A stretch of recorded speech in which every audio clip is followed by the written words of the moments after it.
कहानी की शुरुआत में माफिया शो के बारे में बताया जाता है, जो एक डेथ गेम के जैसा है और बहुत ही पॉपुलर है, लेकिन अभी भी कोई नहीं जानता कि इसका असली क्रिएटर कौन है। और इस गेम के अंदर 11 प्लेयर पार्टिसिपेट करते हैं, जिसमें से 9 प्लेयर सिविलियंस होते हैं और बाकी 2 प्लेयर माफिया होते हैं। लेकिन इसमें से किसी को भी पता नहीं होता कि कौन किस ग्रुप में है। इसके बाद गेम जीतने के लिए सिविलियंस को माफिया की आइडेंटिटी का पता लगाना होता है, जिसके लिए ये लोग वोटिंग करते हैं। लेकिन इस गेम के अंदर माफिया हर रात एक सिविलियंस को मारने के लिए चूज करते हैं और लास्ट में जो इसका विनर होता है उसे $1 बिलियन मिलता है। लेकिन ये लोग जिसके ऊपर भी वोटिंग करते हैं उसकी बहुत भयानक तरीके से मौत होती है। इसी तरह से आज भी यह गेम शुरू होता है, जिसके बाद कंप्यूटर इनके कलाई पर एक बारकोड बनाते हैं और इस तरह से यह लोग सिविलियंस और माफिया में डिवाइड हो जाते हैं। लेकिन इसके बारे में केवल कंप्यूटर को ही पता है। इसके बाद हमें कुछ प्लेयर से इंट्रोड्यूस कराया जाता है, जिसमें से लूका एक बिलियनियर है और इसे गैम्बलिंग करना बहुत ही पसंद है, जिसके ग्रैंड चिल्ड्रन चाहते हैं कि जल्दी से इसकी मौत हो जाए ताकि वो लोग इसकी प्रॉपर्टी को अपने बीच में बांट लेंगे। लेकिन लूका के नए स्टेटमेंट के अनुसार अगर गेम के दौरान इसकी मौत होती है तब इसके ग्रैंड चिल्ड्रन को इसके प्रॉपर्टी में से कुछ भी नहीं मिलेगा।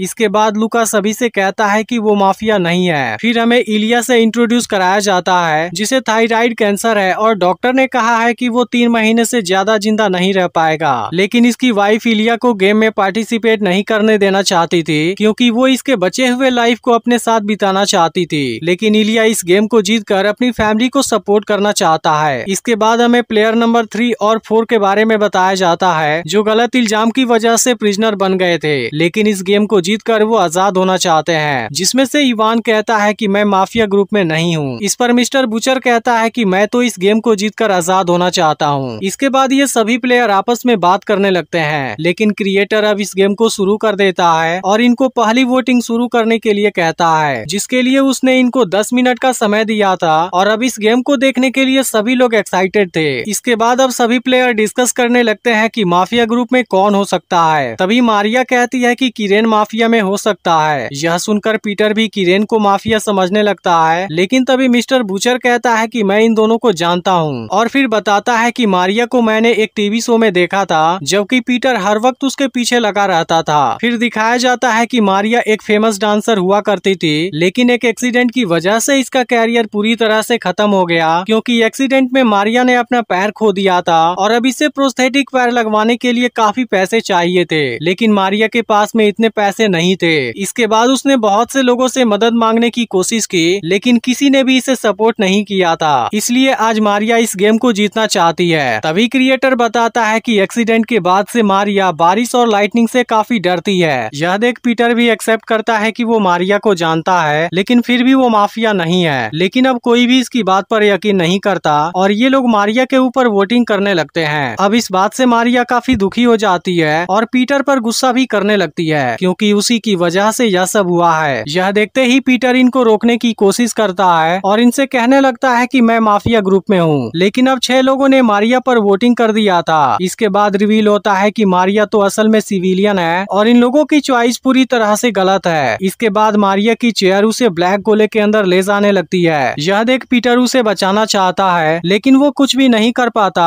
और मारिया गोले के अंदर चली जाती है, जिसमें कुछ देर के बाद वो बेहोश हो जाती है। लेकिन मारिया अब एक जंगल में आ गई थी, जहाँ पर तेज बारिश हो रही थी और अब लाइटनिंग इसके पीछे आने लगी थी, जो इसे मारने की कोशिश करने लगती है। यह देख मारिया खुद को बचाने लगती है, लेकिन अब इसके सामने एक डेड एंड आ गया था और इसके पास बचने के लिए कोई भी ऑप्शन नहीं था। यह देख मारिया नीचे जंप करती है, लेकिन फिर भी लाइटनिंग इसे पकड़ लेती है, जिसके बाद गोला इसकी बॉडी को कंज्यूम करने लगता है और इसकी बॉडी धूल बनकर गायब हो जाती है। इस तरह से यह गेम की पहली डेथ होती है, जिसे देख बाकी प्लेयर भी घबरा गए थे, क्योंकि अब आगे इनके साथ भी ऐसा ही होने वाला है। तभी क्रिएटर अनाउंस करता है कि अब डार्क आने का समय हो गया है, जिसके दौरान माफिया प्लेयर में से किसी विक्टिम को चूज करेंगे। इसके बाद यहाँ पर डार्क हो जाता है और विक्टिम का सिलेक्शन होते ही लाइट वापस आ जाती है। अब इस बात से सभी प्लेयर सस्पेंस में होते हैं, जिसके बाद क्रिएटर रिवील करता है कि मिस्टर बुचर को विक्टिम चुना गया है। अब इसकी चेयर इसे कैद कर लेती है और इसे भी गोले की तरफ ले जाने लगती है, जिसे देख मिस्टर बुचर सभी के ऊपर काफी गुस्सा होने लगता है। लेकिन पीटर इस बात से खुश था, क्योंकि इसी की वजह से मारिया की मौत हुई थी। इसके बाद मिस्टर बुचर गोले के अंदर चला जाता है और फिर वो एक जगह पर आ जाता है, जहाँ इसके चारों ओर बहुत से लोग होते हैं। इसके बाद क्रिएटर यहाँ अपने 2 लोगों लोगों को भेजता है जो इसको बुरी तरह से जख्मी करने लगते हैं। यह एक आदमी भी इनको मारना शुरू कर देता है, लेकिन यह दोनों बार बार रीजनरेट हो रहे थे। फिर भी आदमी किसी तरह से दोनों को खत्म कर देता है और अब इसे लगता है कि वो फ्री हो गया, लेकिन क्रिएटर ऐसा नहीं होने देता और तभी मिस्टर बुचर किसी चीज से टकराकर नीचे गिर जाता है, जिसके तुरंत बाद ही उसकी मौत हो जाती है और सभी लोग इसे देख रहे थे। तभी क्रिएटर दूसरा वोटिंग शुरू कर देता है, लेकिन अब इनको केवल 8 मिनट का समय मिला था। तभी कंटेस्टेंट कहता है कि मैं जानता हूँ माफिया कौन है। इसके बाद दिखाया जाता है कि कंटेस्टेंट के पास एक एबिलिटी है जिसकी वजह से वो फ्यूचर देख सकता है और इसीलिए वो क्राइसिस कंसल्टेंट के रूप में काम किया करता था, लेकिन असल में इसको बुरा होने से डर लगता है। अब कंटेस्टेंट की बात सुनकर सब इस बारे में बात करने लगते हैं। तभी पीटर कहता है कि कंटेस्टेंट ही माफिया है। यह सुनकर सभी प्लेयर आपस में डिस्कस करते हैं और फिर कंटेस्टेंट के लिए वोट करने लगते हैं, लेकिन तभी बाकी लोग और किरेन पीटर के लिए वोट करने लगते हैं, जिसके बाद इसे मेजॉरिटी वोट मिलता है। अब इस बात से पीटर उदास हो जाता है और फिर रिवील करता है कि वो तो एक सिविलियन है, यानी कि इस बार भी इन लोगों ने गलत डिसीजन लिया था। इसके बाद चेरी से भी गोले के अंदर लेकर चली जाती है, लेकिन इसे पानी से डर लगता था, इसलिए पीटर खुद को एक बोट में पाता है जहाँ चारों तरफ पानी था। तभी क्रिएटर इसकी बोट में छेद कर देता है, जिसे देख पीटर की हालत खराब होने लगती है। लेकिन इसी वक्त यहाँ पर बहुत से शार्क भी आने लगते हैं और इसके चारों तरफ घूमने लगते हैं। अब इसकी वजह से पीटर बुरी तरह से फंस गया था। इसके बाद वो एक शार्क को जख्मी कर देता है, जिसके ब्लड के स्मेल से सभी शार्क उसके तरफ जाने लगते हैं और उसकी बॉडी को खाना शुरू कर देते हैं। अब चांस मिलते ही पीटर पानी में कूद जाता है और जैसे ही किनारे पर पहुंचने वाला होता है, आइलैंड इसकी आंखों के सामने ही गायब हो जाता है। इसके अलावा अब शार्क भी इसके तरफ आने लगते हैं और इसे एक झटके में मार देते हैं। अब इस तरह से प्लेयर ने इस बार भी गलत डिसीजन लिया हुआ था, लेकिन क्रिएटर फिर से इनको वोटिंग का चांस देता है। तभी दिखाया जाता है कि वॉल्टर हाई पोजीशन वाला एक मिलिट्री ऑफिसर था, लेकिन इसके लीड में बहुत से सोल्जर मारे गए थे, जिसकी वजह से अब इसका दिमागी संतुलन बिगड़ने लगा था, क्योंकि वॉल्टर खुद को ही उनकी मौत का जिम्मेदार मानता था। इसके बाद वॉल्टर इवान पर वोटिंग करने का डिसाइड करता है और इसको किलर बोलने लगता है। यह सुनकर लॉरा कहती है कि तुम उसके बारे में कुछ नहीं जानते।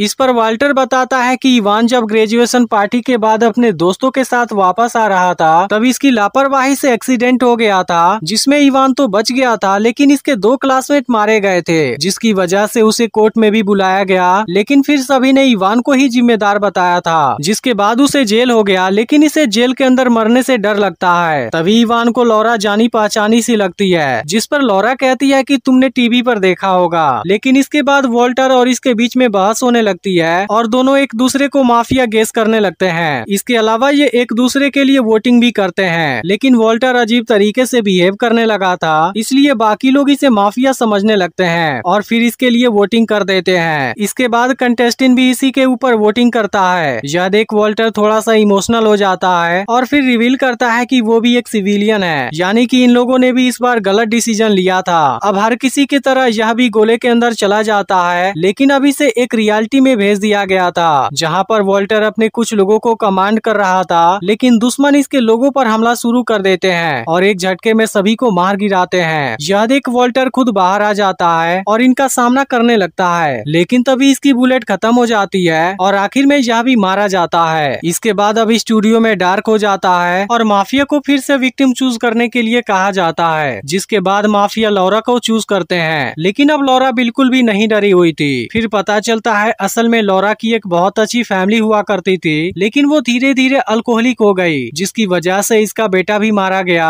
और फिर इसका हस्बैंड ने भी इसे छोड़ दिया, जिसके बाद वो कई सालों से अकेले ही रहने लगी थी। लेकिन एक दिन हाईवे पर इसने एक एक्सीडेंट देखा था, जिसके दौरान उसने एक लड़के को भी बचाया था और असल में वह लड़का इवान था। लेकिन तभी वो रिवील करती है कि इसने ही इवान की लाइफ को बर्बाद भी किया था, क्योंकि इसने पैसे लेकर झूठी गवाही दी थी, जिसके बाद से इवान को जेल हो गई। लेकिन अब लॉरा मरने से पहले इवान से माफी मांगती है, जिसके बाद इवान भी तुरंत ही से माफ कर देता है। इसके बाद चेरी से कैद कर लेती है और इसको भी गोले के अंदर भेज देती है। फिर हम देखते हैं कि लॉरा एक फ्लाइट में होती है, लेकिन अब सामने से भयंकर तूफान आ जाता है, जिसमें से टेंटिकल आकर प्लेन को डैमेज करने लगते हैं। तभी लॉरा के पास एक अटेंडेंट आती है, लेकिन वो अचानक से हवा के साथ बाहर चली जाती है। इसके बाद प्लेन भी कई टुकड़ों में टूट जाती है और इसके अंदर के सभी पैसेंजर मारे जाते हैं। इसके बाद अब स्टूडियो में केवल 6 प्लेयर बचे हुए थे, लेकिन अभी तक इन्होंने किसी भी माफिया को नहीं खोजा जाता। इसके बाद क्रिएटर इनको फिर से वोट करने के लिए कहता है, जिसके बाद कंटेस्टेंट इवान पर वोट करने के लिए कहने लगता है। यह सुनकर केट इसकी वजह पूछती है। तब कंटेस्टेंट उससे कहता है कि जब तुम्हें ट्रायंगल में लाइट दिखाई देगी तब तुम वहाँ से बच पाओगी। तभी इसी बीच इनकी आपस में बहस होने लगती है और इलिया इवान के खिलाफ हो जाता है। लेकिन अब किरेन को कंटेस्टेंट पर शक होने लगा था। तभी कंटेस्टेंट इलिया और लुका इवान पर वोट कर देते हैं, जिसके बाद किरेन और केट भी कंटेस्टेंट पर वोट करते हैं। लेकिन इवान इलिया पर वोट कर देता है। फिर भी रूल के अनुसार किसी एक पर 4 वोट आना चाहिए, इसलिए वोटिंग फिर से शुरू होती है। लेकिन इस बार भी कंटेस्टेंट को केवल 3 वोट मिलते हैं। यह देख अब कंटेस्टेंट अपने ही ऊपर वोट कर देता है, जिस बात से सब काफी हैरान हो जाते हैं, क्योंकि ऐसा पहले कभी भी नहीं हुआ था। इसके बाद रिवील होता है कंटेस्टेंट एक माफिया है। फिर इसे भी गोले के अंदर भेज दिया जाता है, जहाँ से कंटेस्टेंट एक जगह पर आ जाता है। लेकिन कंटेस्टेंट जब अपना चेहरा मिरर में देखता है वो पूरी तरह से हैरान हो जाता है, क्योंकि वो तेजी से बूढ़ा होने लगा था और अब इसकी कंडीशन भी खराब होने लगती है। तभी कंटेस्टेंट रिवील करता है कि ऐसा करके उसने माफिया के गेम प्ले को पूरी तरह से चेंज कर दिया है, क्योंकि वो इसे खत्म कर देना चाहता है और अब इसकी वजह से आने वाले समय में प्लेयर इस गेम के वजूद को खत्म कर देंगे। इसके बाद कंटेस्टेंट की मौत हो जाती है, लेकिन क्रिएटर को इसकी धमकी से कोई फर्क नहीं पड़ता। लेकिन अब माफिया को अपना विक्टिम चूज करने का समय आ गया था और इस बार इवान इसका विक्टिम चूज होता है। लेकिन असल में इवान भी एक सिविलियन था